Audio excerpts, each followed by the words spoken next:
the way that a team perceives you, a lot of times can supersede the talent that you hold. And to me, that couldn't be more true than when we sports fans hear that the Pittsburgh Steelers trades up to this point, up to this year, their best wide receiver that they had in George Pickens to the Dallas Cowboys for draft compensation. Now, yes, I understand that they just got DK Metcalf, who is their de facto number one receiver. And I understand that having a wide receiver room of George Pickens and DK Metcalf could and sounds ideal for a quarterback, which the Pittsburgh Steelers, might I add, do not have, to come in and want to work with. George Pickens is one of the best wide receivers in the league. I mean, last year with a limited amount of carries, a limited amount of touches, a limited amount of targets, he had 59 receptions, 900 yards, 3 touchdowns, and he averaged 15 yards a catch. But it's about perception. And here's kind of where I want to talk when we're focused on this trade. Because if you just look on the surface, this was a monumental trade for the Dallas Cowboys. The same Dallas Cowboys that we have lamented that they haven't done much of anything in the draft, in free agency, trade deadline. They don't do much of anything. Jerry Jones just likes to rest on his laurels, even though there isn't much in the cupboard to rest on. But when you get now, and when you have George Pickens, when you have CeeDee Lamb, when you have Jake Ferguson, and you get the running backs that you have and the offensive line that may not be great right now, but because they're young, but they have a potential to be really good towards the end of the season. This could be a top tier offense with the acquisition of George Pickens. I'm not going to say that they're going to be over the top. I'm not going to say that they're just automatic championship contenders. But there has been a question mark when we talk about the Dallas Cowboys team overall, but especially the offense. Last year, we saw they didn't have much of anything outside of CeeDee Lamb. They didn't really have a running game. Their offensive line was, I think, 2 or 3 of their linemen retired this year or this offseason. It was not a good showing for the Dallas Cowboys. So much so, they didn't even make the playoffs. So we talk about how bad this offense is and how they really only have one safety valve, which was CeeDee Lamb. Now you bring in someone like George Pickens. That is on paper. Obviously, all of this is on paper because we haven't seen George Pickens in a Dallas Cowboys uniform yet. But on paper, this is one of the most dynamic wide receiver duos in the league. A young George Pickens, a young CJ. Like, if it doesn't work out, hey, I don't know. But George Pickens is a wide receiver. He's good enough to be a wide receiver 1. Talent-wise, he's good enough to be a wide receiver 1. So you put him on the same team as a de facto wide receiver 1 and CeeDee Lamb. That just opens up the offense tremendously. Again, we obviously have to see it come together, and Dak Prescott did get hurt at the end of the year that stopped him from being able to play the rest of the season. So you have to see what he looks like coming back. But this offense has the potential to be scary towards the end of the season. I want to see what it looks like because we still have offensive line. I think that they have the potential to be really good towards the end, but the offensive line is still young, and we just need to figure that out. But George Pickens added to this offense just opens the door to so much creativity, so much possibility, because you're bringing on a number one receiver to essentially be your two. So if we just talk about skill and talent wise, this was a home run trade for the Dallas Cowboys. And for the draft compensation that you got, it shows you just how much they feel, and that is the Steelers, they feel that he and Dallas giving up what they gave up. I think it was a third round and a fifth round or something like that. That's a lot for a receiver. But that's the X's and O's of it all.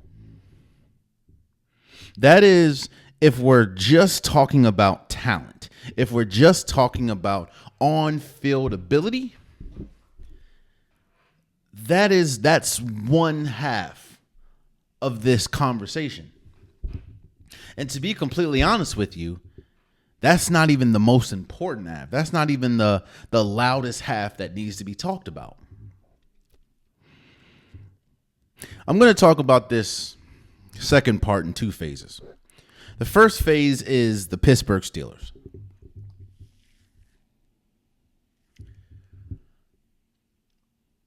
The Pittsburgh Steelers have a reputation, of getting off of receivers before it's time to, which kind of makes their organization look like geniuses at the end of the day, because when you get off someone like Montavious Bryant, when you get off someone like Antonio Brown, when you get off someone like Juju Smith-Schuster, when you get off somebody like Deontay Johnson, and they don't really work anywhere else outside of probably Juju Smith-Schuster, but he hasn't been a number one receiver since he left Pittsburgh. But when you get off those players, and I think the graphic that I saw from First Things First, shout out to them, every single one of those players hasn't had once they left Pittsburgh, they didn't have 1,000 or I think only one of them had 1,000-yard season, but not one of them had a Pro Bowl appearance. So Pittsburgh has the reputation of getting off of a wide receiver early. They also have a representation of having, let's say, difficult receivers. Antonio Brown was probably, if he didn't have the personality that he had and some of the traits that you saw when he went to the Raiders, when he went to the Patriots, when he went to the Buccaneers, if he didn't have some of those on the field and off the field incidences, he would be a surefire first ballot Hall of Famer.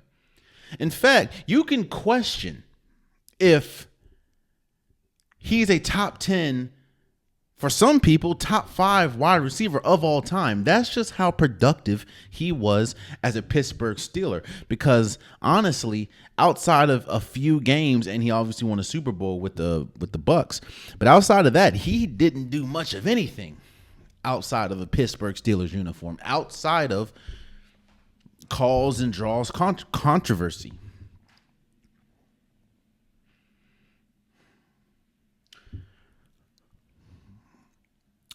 But we talk about perception. And I think in this, perception and optics go hand in hand. There's a lot going on with the Pittsburgh Steelers right now. Let's not get that twisted. There's so much uncertainty, at least from the outside looking in, when we talk about the Pittsburgh Steelers. Again, there's you don't have a quarterback one. Right now, if the season started tomorrow, your quarterback one is Mason Rudolph, a quarterback that you allowed to walk, seemingly got worse in Tennessee, and you brought him back. You let Justin Fields go. You let Russell Wilson go. You don't have a quarterback. In the draft, obviously, you can have your opinion on what they did, but I don't think they had a good draft either. So in my opinion, you didn't do good in the draft. You don't really have a wide receiver, a quarterback one, and you go out and get DK Metcalf, who I understand has the ability to be a top 10, top 5 receiver. He's shown flashes that he is that. But you do that without having a number 1 quarterback. Because you can say they're waiting for Aaron Rodgers, but I think that's not smart if you're literally banking your immediate future on a quarterback who has been nothing but erratic since leaving Green Bay. So all that's going on right now in Pittsburgh. And you still find a way to trade your best offensive player, arguably, because you can argue is DK Metcalf, but arguably your best offensive player. When I tell you optics, perception, the perception and the optics look terrible, not for the Pittsburgh Steelers, but for George Pickens. Which brings me to George Pickens.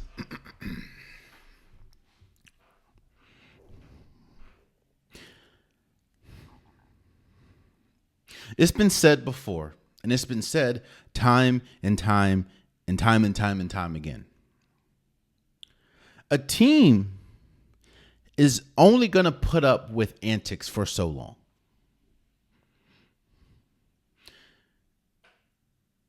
When your antics, when your name starts to get larger than the production, that's the beginning of the end. One thing that all those quarterbacks I said before that the Pittsburgh Steelers got rid of, when we talk about, again, Antonio Brown, Martavius Bryant, Deontay Johnson, all of those, the name started to get bigger than the production. So it was time to go. Remember, Deontay Johnson was mad because George Pickens came in.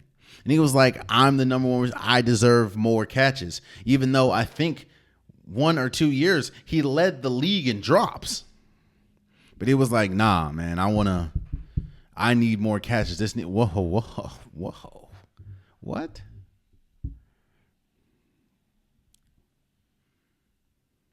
Martavius Bryant, he had a bunch of off-the-field issues.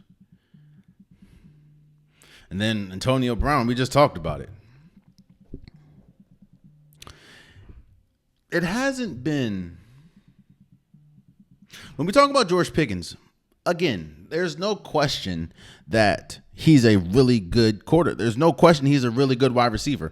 I mean, those numbers are good, but the thing about those numbers that I said, again, 59 receptions, 900 yards, 3 touchdowns, and he averages 15 yards a catch.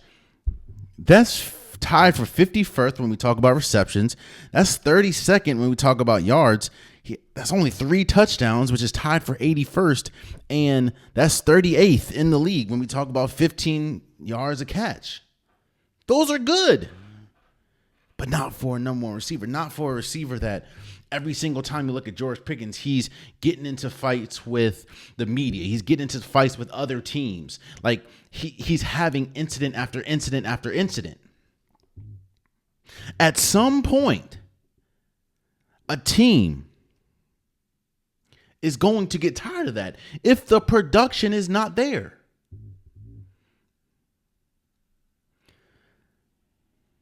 This isn't me saying that George Pickens is a bad player and deserved to be moved on. I'm not saying that. But what I'm saying is I understand completely why you would move on from a George Pickens, especially when you have all this uncertainty going on for a team.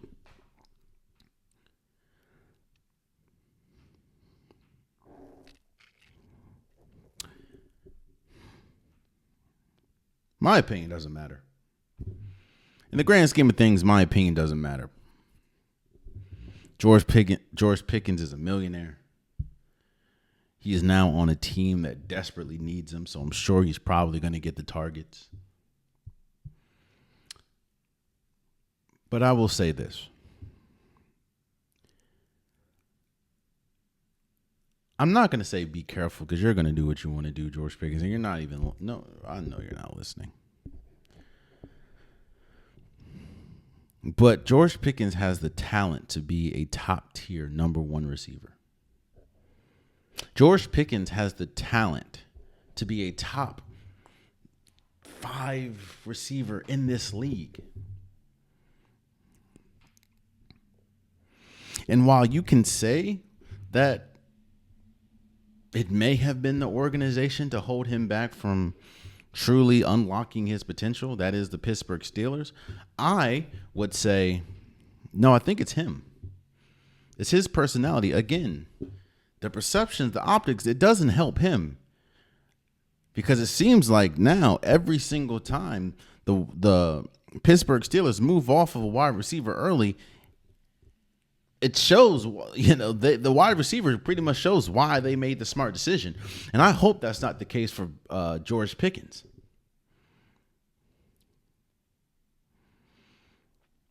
But it is no question, even with the talent that he has, the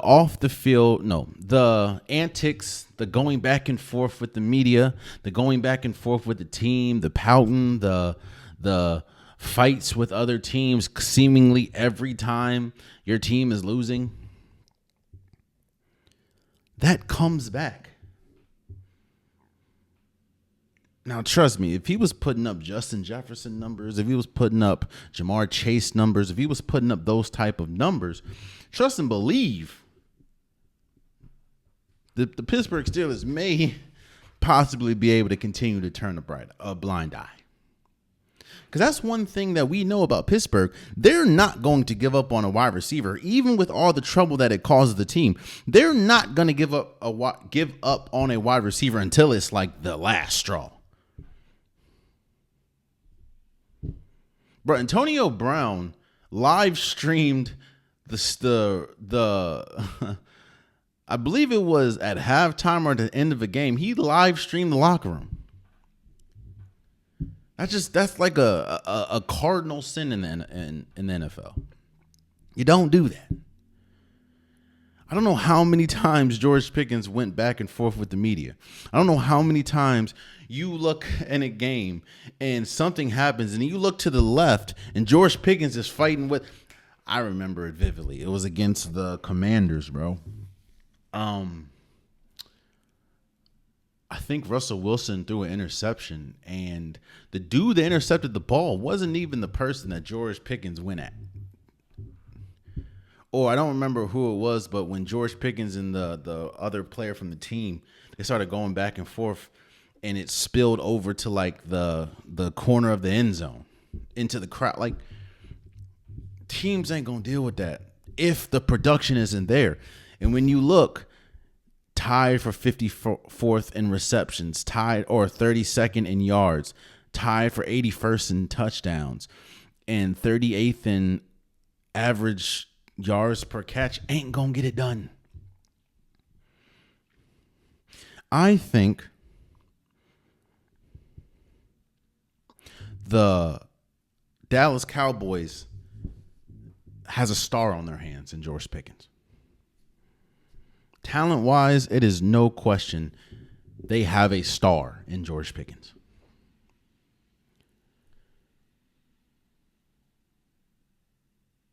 But that's really only if George Pickens gets his act together, which when you look at him in Pittsburgh, even when you look at him in Georgia, I don't know if he's going to be able to do it. I hope so. I don't want anyone to, ruin anything for themselves. But again, in closing,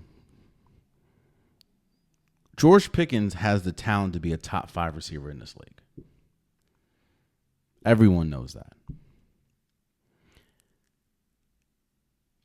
And everyone knows that his move to Dallas is monumental if you get the George Pickens, the player. But everything else that comes with George Pickens is honestly why he is now a Dallas Cowboy. And I pray, I hope, and this is something, I'm a Commanders fan. I hope that George Pickens doesn't end up on the graphic that we saw with Antonio Brown, that we saw with Martavius Bryant, that we saw with Deontay Johnson, that we saw with Juju Smith-Schuster. Only one of them had a 1,000-yard season after leaving. After leaving Pittsburgh. And I hope George Pickens isn't one of those cases. So we'll see how it goes. Oh man, you stayed to the end of the video. I appreciate you. If you like what you saw, be sure to hit that subscribe button so you'll never miss any content from your boy. You can also go back and watch past episodes, past clips, and don't forget that the Unpopular Podcast new episodes drop every Wednesday and Saturday. Appreciate you.